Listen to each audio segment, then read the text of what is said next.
Нема да прекине штрајкот на просветарите во наредните денови. Наставниците и вработените во градинките ќе одат на работа, ама нема да држат настава. Ова е заклучокот на СОНГ по состанокот со членството. Првиот човек на синдикатот Јаким Неделков рече дека не прифаќа зголемување на платите за 10%. Вели дека ги разгледале заклучоците од владината седница и одлучиле да продолжат со бојкот се до исполнување на нивните барања. Советот на СОНГ веднаш ќе го прекине штрајкот, доколку владата, како што вели, да се почитуваат законите, и тоа бараме ние како Совет на СОНГ до септември, односно до изминување на 6 месеци од носење на минималната плата, истата да се усогласи со гранските колективни договори, како што е впрочем предвидено во Законот за минимална плата.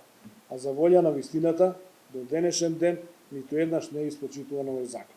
Министерот за образование пак очекува СОНГ да ја прифати одлуката за 10% зголемување, но и кадарот да се врати на работа. Вели ако синдикатот реши да продолжи со штрајкот, Министерството ќе собирало информации колку наставници се вратиле на работа и ќе одлучувале што понатаму. Дел од наставниците кои беа вклучени во процесот на штрајк, доброволно се вратени заради тоа што некој, знам, можеби не се сите задоволни со тоа што е понудено од владата, но заради интересот на децата се вратени во образовниот процес. Откако СОНГ го одбија овој предлог, уште еднаш кажаа дека одредени министри се обидувале да ги заплашат штрајкувачите и тоа дека ќе им бидат скратени дневниците за време на штрајк, што според синдикатот е обид за спречување на штрајкот. Одредени министри се обидуваат упорно да ги заплашуваат штрајкувачите дека ќе им бидат скратени дневниците во деновите на штрајк, што го сметаме за обид за спречување на штрајкот.